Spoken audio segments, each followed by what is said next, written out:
Friday the 25th, Black Friday, 2022. This is the Redacted Culture Cast, and if you are watching us on YouTube, you will see that the attire has changed for the day. And with the attire to something more relaxed, today we are going to travel down a road of Thanksgiving, of being thankful and mentioning some of the things that we're thankful for. And I think I've had to distill it into about 3 subjects because while we have plenty to be thankful for, I also recognize that one aspect of gun culture is that we tend to spend hours complaining and minutes in gratitude. Or we're very specific about the things that we don't like, but very general about the things that we do like. And we're very specific about the things that we're critical about, but very general about the things that we are encouraged by. And so I don't want that to be a meta criticism embedded in a meta criticism about Thanksgiving.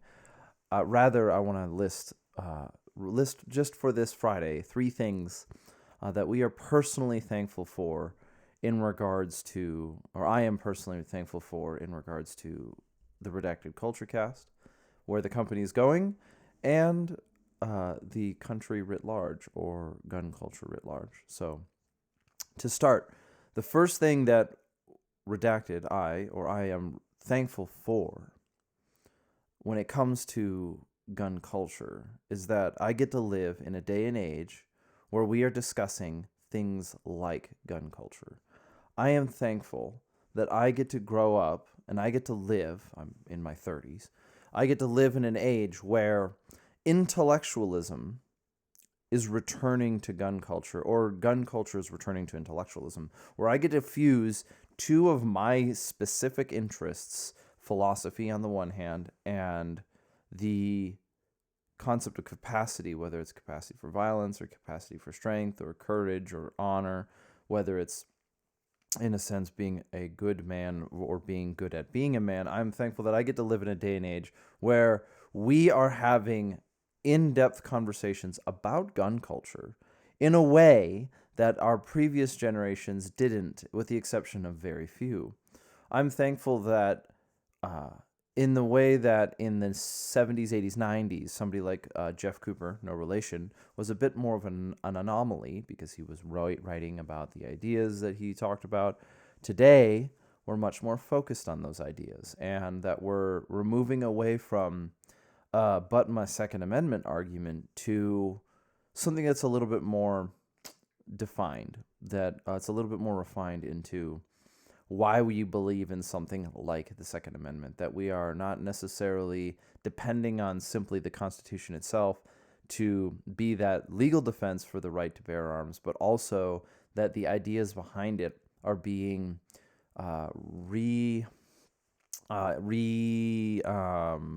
perpetuated. That's probably not the right word, but reintegrated into gun culture as a whole. And that's something that I'm thankful for. I'm thankful that I'm thankful for that. I just get to be thankful for the great conversations that we've had, whether it's with some of the guests that you've seen on the show, with some of the guests that are coming up, about the things that we think are valuable and important, and how what I believe that intellectualism, that return to matching what we think about a thing with how we act on it, to a return to looking for ways to add value to our culture as a whole. So that's the first thing. The second thing that I'm thankful for is that I think the age of isolation is past, and that a lot of gun culture is moving away from, and very rapidly so, this idea of being an atomized, isolated community, or let's just say a community of nomads who say things like, I wouldn't join a club that would have me. And I think another way of saying it is that we're moving away from the idea of being like the prepared loner. As much as we enjoy our video games and our Fallouts and our different concepts of like the secret agent man and a lot of our, let's just say, fiction wraps around the actions of a single individual, I think that gun culture as a whole is moving away from this sort of it's not rugged individualism. It's moving away from the um, the loner type mentality to focus, when it is focusing on the individual, focusing on the individual's capabilities, what they have to offer, and what they have to benefit each other. What are they offering? What are they bringing to the table? I think at this time around the year, when we're talking about Thanksgiving, you'll occasionally hear about the history of the United States and how kind of the first Thanksgiving happened in the colonies and whatever.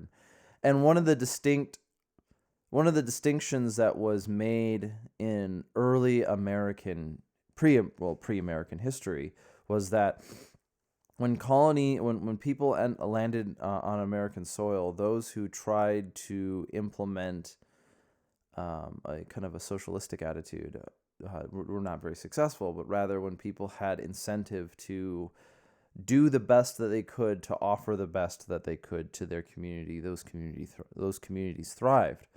And I think the same thing will apply and continues to apply to gun culture, where I am thankful that there are companies like HRF Concepts or Villain Weapon Systems or and I'm listing some of the guests that have been on the show. I mean, I am going to be biased, but they are people that I've had good conversations with.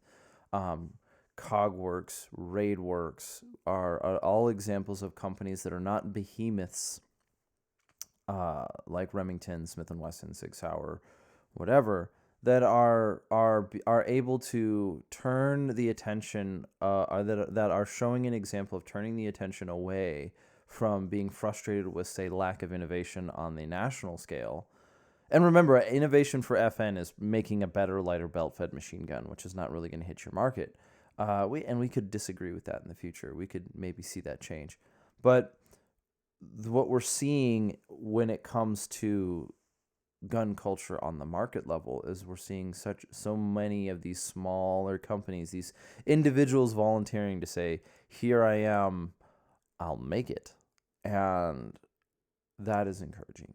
That's something I get to be thankful for, that we're seeing sort of this. It's not, I don't know, you can never call it a golden age until we're well looking past it and we'll all be dead by then. But rather, you can say there is an attitude and an aspect within contemporary gun culture in the year of 2022, year of our Lord, where where individuals within gun culture are transitioning away from the atomization and the disdain for just kind of disdain for a lack of innovation, and they're transitioning away from this to figuring out ways where they can add value to their communities, whatever that means, to the culture as a whole, to each other, or to the market, and we get to see the free market benefit people who put in time, money, effort, and energy into producing something good.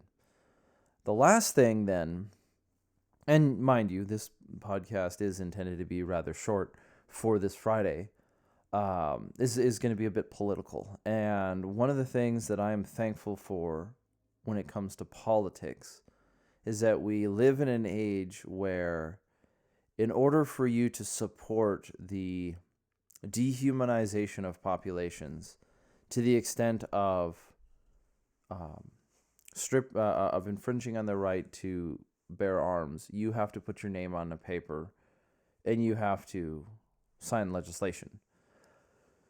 And while it may be discouraging, in a sense, to say, to look out into the world and say, but yeah, they're still infringing on us, right? They're still. I'm just gonna check this. Yeah, we're good. While it may be discouraging to say, it's Thanksgiving, if you go to Twitter, you'll see that people are taking that. You can find examples of, not that people. If you go to Twitter, you can find examples of people who are taking pride in, quote unquote, educating their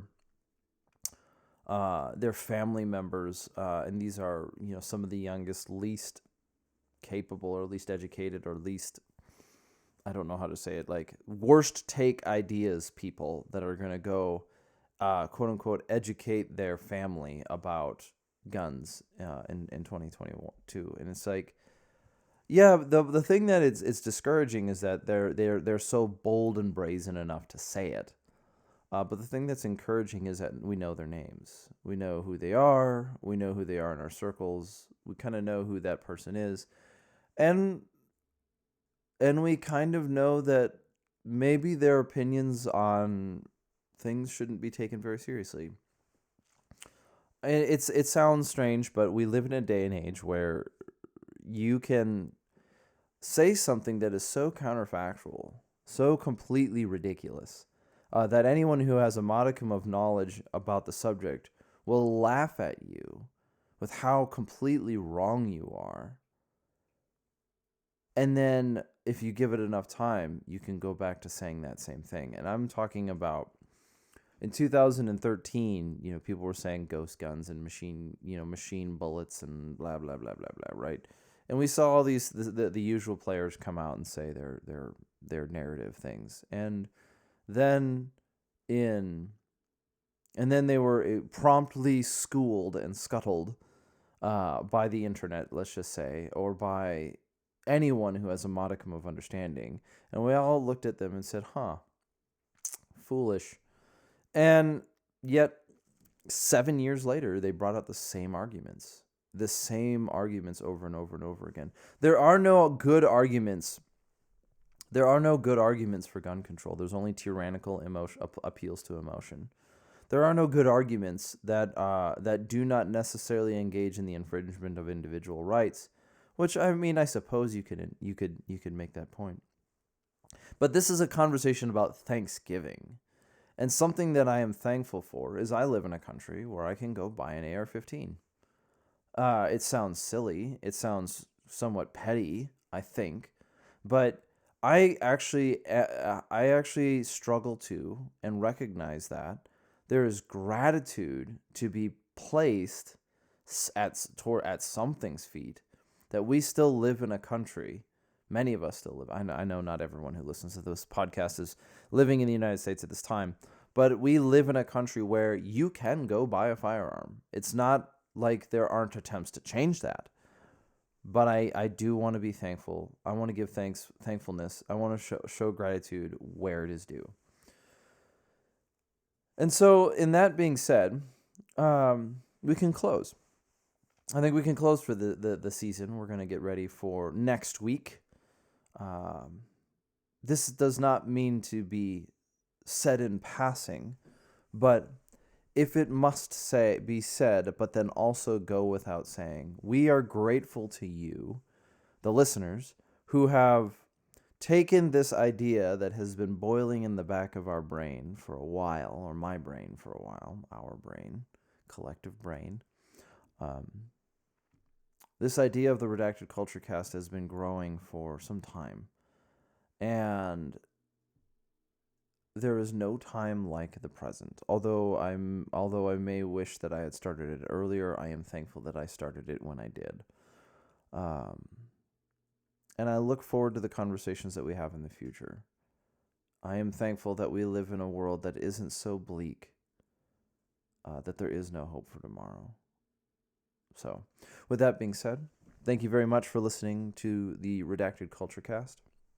We look forward to hearing from you. Please feel free to reach out. Conversation is warranted. It is permitted. But with that in closing, thank you for listening to the Redacted Culture Cast. Thank you for supporting us at redactedllc.com. We look forward to hearing more from you in the future. We look forward to sharing more with you in the future. That being said, go reach out to a friend this Thanksgiving weekend, especially one who may be alone, and say, "Hey, bud, how you doing?" And maybe you can, be the one to reach out at the right time. And if you're in need of, well, don't abuse each other, but you know what to do. All right. Take care.